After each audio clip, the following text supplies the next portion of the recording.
곧 예배가 시작됩니다. 온라인으로 하나님께 드리는 예배에 정성을 다해 임해 주시기 바랍니다. 온 가족이 함께 모여 거룩하게 예배를 드립니다. 부모가 아이들의 훌륭한 영적 교사 역할을 하시길 바랍니다. 단정한 복장으로 예배를 드립니다. 성경책을 지참합니다. 예배 10분 전부터 예배 준비를 완료하고 기도합니다.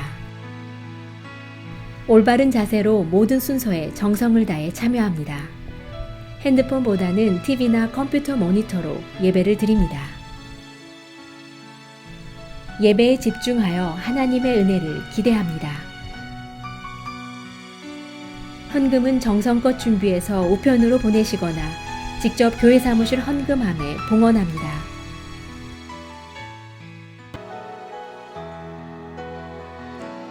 날마다 숨쉬는 순간마다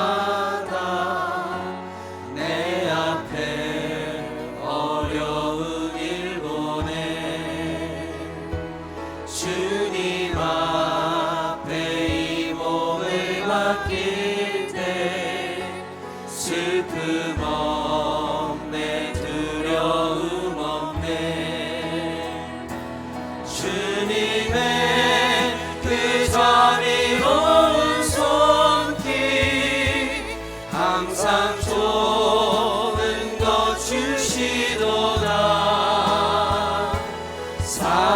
사랑스레 아픔과 기쁨을 수고와 평화와 안식을 날마다 주님 내 곁에 날마다 주님 내 곁에 계셔 자비로 날 감싸주시네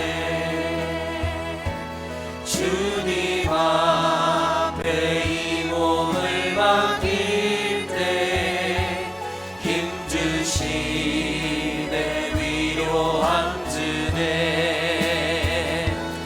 어린 나를 품에 안으시사 항상 평안함 주시도다 내가 살아 숨을 쉬는 동안 살피신 나의 일절로 다시 한번 고백하며 나가겠습니다. 날마다 숨 쉬는 순간마다 내 앞에 어려운 일 보내 주님 앞에 이 몸을 맡길 때 슬픔 없네 두려움 없네 주님의 그 자비로운 손길 항상 좋은 것 주시도다 사랑스레 아픔과 기쁨을 수고와 평화와 안식을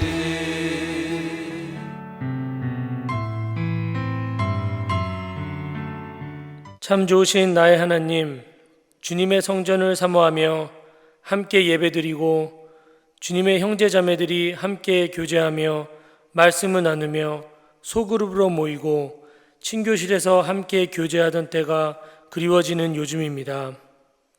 비록 언제 끝날지 모르는 코로나 사태이지만 우리의 믿음이 주님께로 초점이 맞추어져 꺼지지 않고 활활 타오르는 삶의 등불되게 하옵소서.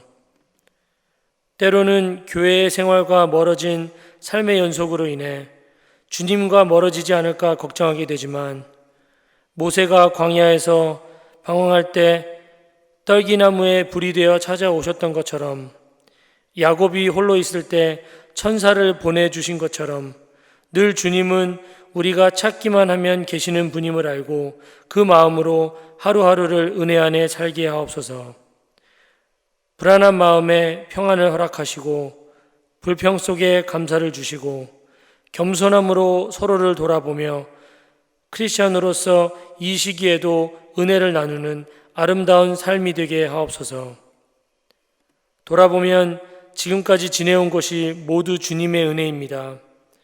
그 축복을 생각해 보면 다 내가 이룬 것 같아도 지금까지 하나님의 은혜로 지내온 것임을 알고 감사합니다.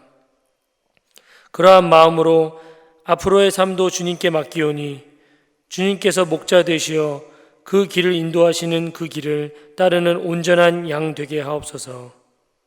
오늘 하루도 온전히 주님께 맡깁니다. 찬양이 끊이지 않는 은혜의 날 되게 하옵소서. 살아계신 예수님 이름으로 기도합니다. 아멘.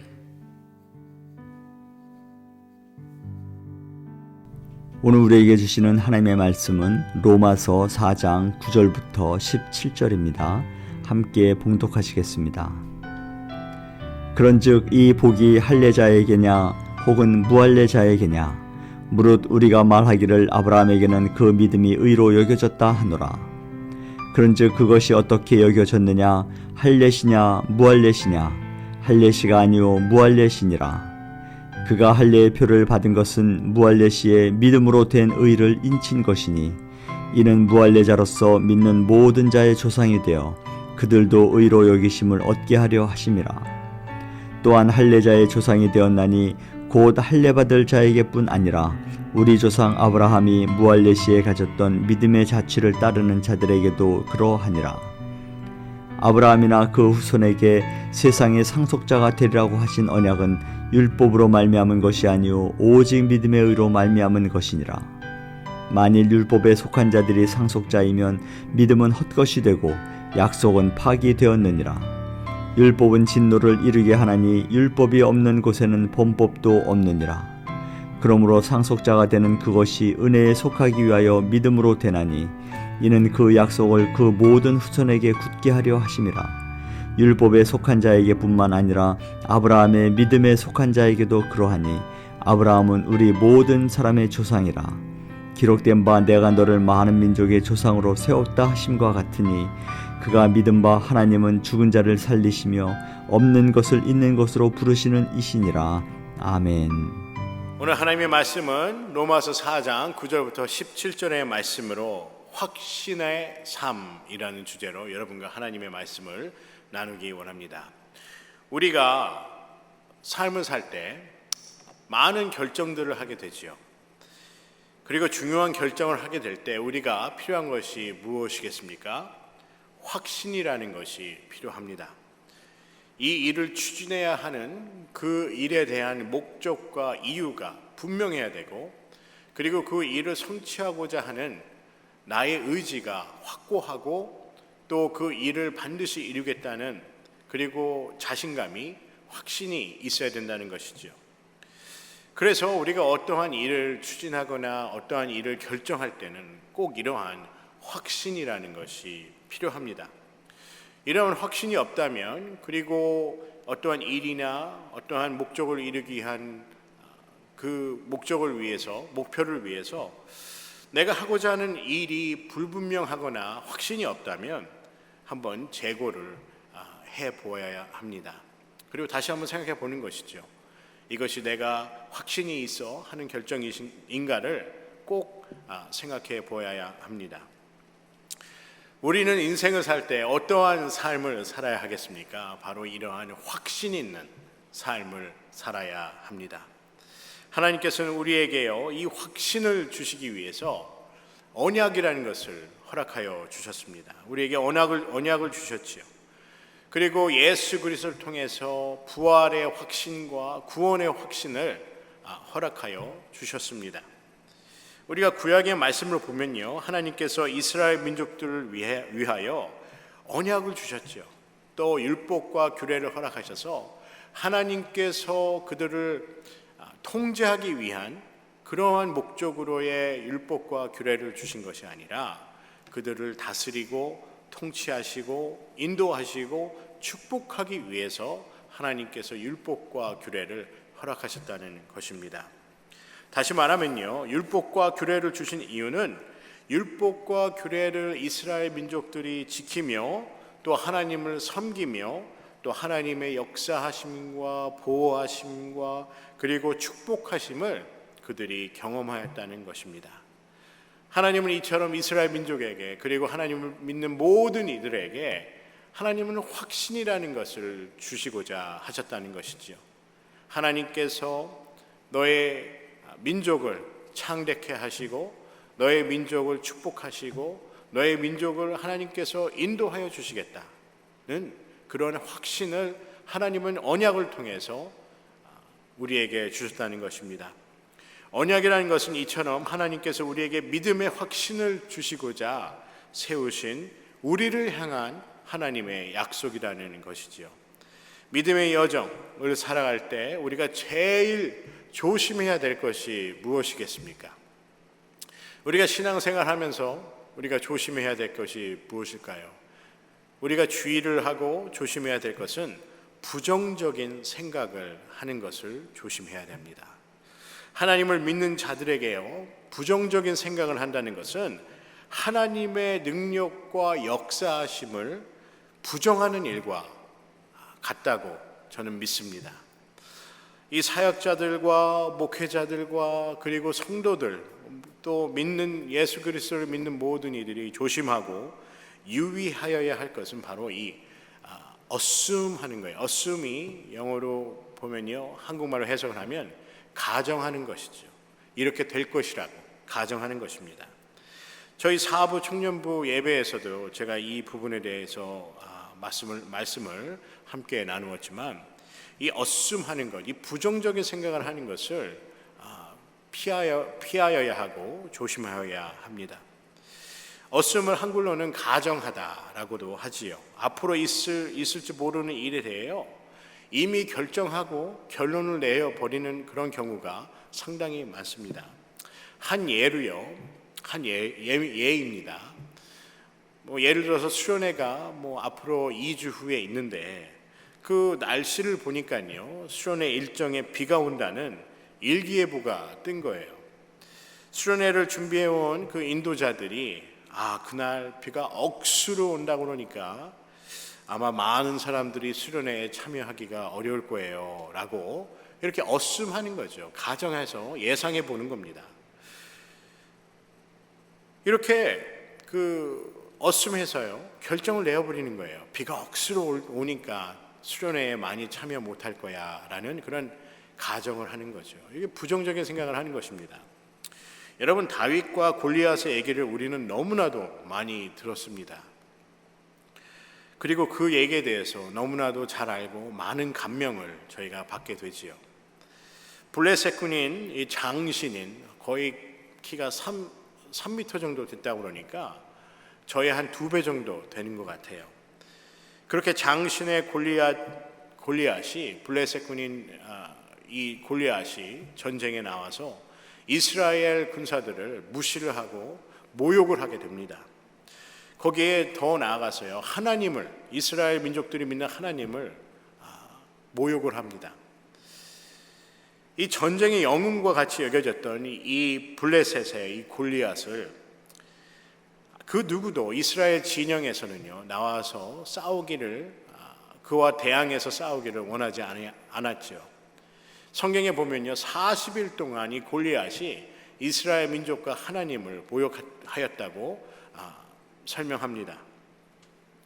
이 골리앗의 그 외모를 보고 그가 전쟁에서 아주 유능한 그 전쟁의 영웅과 같이 대접을 받는 그 사람을 보면서 이스라엘 모든 군사들이 한마디로 질려버린 것이죠.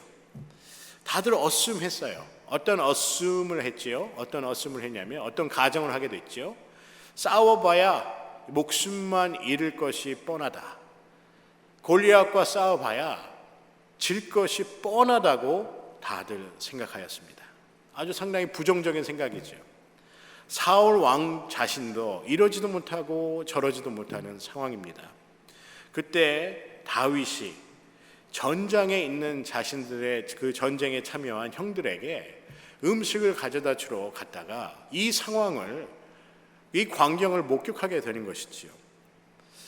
골리앗이 하나님과 하나님의 백성들을 조롱하고 모욕하는 그 말을 듣고 자기가 싸우겠다고 형들에게 얘기를 합니다. 그리고 그 형들은 이렇게 얘기하지요. 집에 가서 그 양이나 치라고 이렇게 얘기를 합니다. 근데 이 얘기가 이제 사울 왕에게까지 얘기가 들어갔어요. 그래서 성경을 보시면요, 다윗의 나이가요, 그 당시에 지금 현재 중고등 학생의 나이 정도밖에 안 돼요. 그리고 겉모습도요, 상당히 단정하고 이렇게 전쟁에서 싸울 만한 용사 같은 그런 모습이 아니었어요. 이 단정하고 어떻게 보면 이게 단아한 모습을 갖고 있는 다윗이 자기가 골리앗과 싸우겠다고 하니 다들 어슴한 것이죠. 가정에서 뭐 키도 작고, 뭐 키도 그렇게 크지도 않고 골리앗에 비해서는 뭐 그냥 애송이 같이 보이는 자기가 어떻게 골리앗과 대적해서 싸우겠는가라는 그러한 가정을 하게 되는 것입니다. 그가 싸우겠다고 하니까요, 사울이 먼저 챙겨준 것이 무엇일까요? 갑옷과 투구입니다. 근데 사실 갑옷과 투구는 전쟁에서 싸워서 공격을 할 때 필요하기도 하고 방어할 때도 필요하지요. 내 몸을 보호하는 것이니까요. 근데 사울도 보니까 이 다윗을 보니까 싸워서 승리할 만한 그런 인물이 안 되는 거예요. 그래서 갑옷과 투구를 주면서 그래 한번 싸워봐라. 그리고 또 다윗을 보호하기 위한 그런 목적도 있었겠지요. 그런데 다윗은 갑옷과 투구가 맞지도 않았지만 싸우는데 불편하다고 그 갑옷과 투구를 벗어버렸습니다. 이 갑옷과 투구의 무게가 대략 50kg 정도 된대요. 상당히 무거운 것이죠. 다윗은 싸우려고 이 갑옷과 투구를 벗어버렸습니다. 사울은 다윗을 보호하여 주기 위해서 이 갑옷과 투구를 그에게 씌워주고 입혀줬지만 이 다윗은 그것을 다 벗어버렸다는 거예요. 사울은 이 어린 다윗이 싸워보겠다고 하니까 체면상 이렇게 보냈지만은 이길 가능성이 전무하다는 것이죠. 그런데 다윗은 어떻게 하였지요? 그는 갑옷과 투구를 벗음에도 불구하고 그에게는 확신이 있었습니다. 질 것이라는 그 가정하는 그러한 마음이 아니라 승리할 것이라는 확신이 있었다는 것입니다. 사무엘상 17장 47절에 다윗은 어떠한 확신을 갖고 있었는지에 대해서 말씀하고 있습니다. 이곳에 있는 모든 사람들도 여호와께서 자기 백성을 구원하는데 창이나 칼이 필요치 않음을 알게 될 것이다. 전쟁은 여호와께 속한 것이므로 그분이 너희를 우리 손에 넘겨주실 것이다 라는 그런 확신을 갖고 있었습니다. 내가 입으려고 하였던 그 투구와 그리고 그 갑옷과 그리고 그들이 나에게 준 창과 칼이 이 전쟁을 승리로 이끄는 것이 아니라 전쟁은 하나님께 속한 것이니 하나님께서 승리를 나에게 그리고 우리에게 넘겨주실 거라는 것입니다.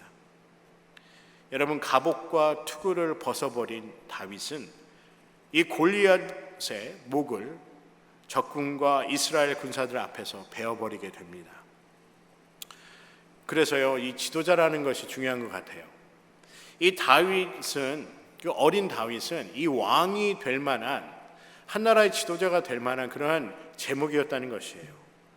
그의 겉모습이 출중하고 그가 용사가 될 수 있는 그러한 모습을, 그런 조건을 갖춰서가 아니라 그의 가장 중요한 조건, 지도자가 될 수 있는, 하나님을 보시기에 그가 갖고 있는 최고의 조건은요, 하나님에 대한 확신이 있었다는 것입니다. 여러분은 왜 하나님이 이렇게 위대하신 분일까요? 하나님은 우리에게 확신을 주시는 하나님이시기 때문입니다. 영어로 이 확신이라는 단어가 assurance예요. assurance. 확신을 준다는 것이죠. 여러분, 오늘 말씀을 통해서요, 하나님은 우리에게 확신을 주십니다. 구원의 확신, 믿음의 확신, 은혜의 확신, 그리고 성령 충만한 삶에 대한 확신을 하나님께서 우리에게 주시는 줄 믿습니다. 그럼 우리는 언제 이런 확신에서 흔들리게 될까요? 우리의 신앙생활도 때로는 흔들릴 수 있습니다. 믿음이 약해질 때라고 말씀을 하지요. 우리가 하나님에 대한 확신이 이렇게 식어지고 약해지고 흔들리게 될 때는요, 우리가 하나님을 보는 것이 아니라 환경과 그리고 상황을 보기 때문에 그렇습니다. 인간의 지식과 경험으로 판단하기 시작할 때 이러한 하나님에 대한 믿음의 확신이 흔들릴 수 있다는 것입니다. 다윗은 믿음의 사람입니다. 어떠한 믿음을 갖고 있었습니까? 어떠한 확신을 갖고 있었습니까? 그는 상황과 환경을 주시하지 않고 하나님만을 바라보는 그러한 믿음과 그리고 확신의 소유자였다는 것입니다. 여러분, 우리 상황이 어렵다고 힘들다고 위축되지 않으시기를 주님의 이름으로 간절히 소원합니다. 우리가 상황을 보고 환경을 보면요, 위축될 수밖에 없어요. 힘들 수밖에 없습니다. 여러분, 그런 assume하지 마시고 assure하는 확신을 갖는, 믿음의 확신을 갖는 그러한 믿음의 신앙의 여정이 되시기를 주님의 이름으로 간절히 소원합니다. 여러분, 우리 하나님은요, 이스라엘 민족이 이집트인에게 쫓김을 당할 때 홍해를 가르신 하나님이십니다. 우리를 사랑하셔서 예수 그리스도를 십자가에 못 박히기까지 우리의 죄를 사하기 위해서 우리를 얼마나 사랑하신지를 보여주시기 위해서 십자가에 자신의 목숨을 던지신 그 하나님, 우리는 잊어서는 안 됩니다. 우리와 함께 하시기를 소원하시고 또 우리와 함께 하심을 확신하는 그러한 믿음을 우리가 지키고 또 소유하기를 주님의 이름으로 간절히 기도합니다. 주일에 담임 목사님께서 설교 말씀 중에 요한 3서 1장 2절의 말씀을 주일 설교의 마지막 부분에 나누셨습니다. 저도 상당히 좋아하는 성경 구절이고요. 또 우리 그 사부 청년부의 우리 그 성경 구절, 표에 해당하는 그런 성경 구절이 바로 요한 3서 1장 2절의 말씀입니다. 제가 여러분께 이 말씀을 드리고자 하는 이유는요, 이 요한 3서 1장 2절에요, 확신으로 가득 찬 그 마음과 그의 믿음이 표현되어 있습니다. 사랑하는 자여, 내 영혼이 잘된 같이 내가 범사에 잘되고 강건하기를 내가 간구하노라 라고 말씀하시지요. 여러분, 이 말씀을 들을 때 어떠한 확신이 드세요? 사랑하는 자여, 내 영혼이 잘된 같이 내가 범사에 잘되고 강건하기를 내가 간구하노라 라는 이 말씀을 들었을 때, 전 담임 목사님의 설교 가운데 이 말씀을 들었을 때 감사하고 또 내 믿음의 확신을 더욱더 갖게 되었습니다. 이 말씀 속에 여러분은 어떤 확신이 드십니까? 나는 하나님께 사랑을 받은 자라는 확신이 들게 됩니다. 그리고 하나님께서 내가 하는 모든 일, 나와 함께 하시고 나를 인도하시고 하나님의 계획 가운데 하나님의 풍성한 은혜와 그리고 지혜를 허락하여 주셔서 나의 믿음이 더욱더 강건하기를 원하는, 내가 하는 모든 일에 범사에 잘 되는 그러한 마음을 하나님께서 갖고 계시다는 것입니다. 여러분, 이런 확신을 갖고 있는 우리가 상황과 환경에 위축되어야 하겠습니까? 오늘 사도 바울이요, 로마서 4장 9절부터 17절의 말씀을 통하여 하고자 하는 내용이 무엇일까요? 율법으로는 구원을 받지 못하고 믿음으로 구원을 받는다는 그러한 신학적인 내용을 중점으로 나누고자 한 것이 아닙니다. 할례의 중요성을 반박하기 위한 사도 바울의 의도에는 더 중요한 내용이 있는데, 그것은 유대인들이 가져야 될 확신에 대해서 말씀하신 것입니다. 율법에 대한 확신도 중요하지만 하나님을 믿는 그 믿음의 확신이 더 중요하다는 것입니다. 하나님의 언약에 대한 잘못된 지식에 대한 부분을 유대인들에게 말씀하고 있다는 것이죠. 율법으로는 구원을 받을 수 없다라는 것입니다. 믿음으로, 그리고 율법을 실행함으로 하나님의 뜻을 이룰 수 있다고 말씀하는 거죠. 유대인들이 갖고 있었던 그 부족한 믿음이 무엇일까요? 17절 말씀에 보면요, 기록된 바 내가 너를 많은 민족의 조상으로 세웠다 하심과 같으니 그가 믿는 바 하나님은 죽은 자를 살리시며 없는 것을 있는 것으로 부르시는 이시니라 라고 말씀합니다. 여러분, 이것을 바로 어떻게 우리가 보면요, 이 복음의 본질에 대해서 말씀하고 있으세요.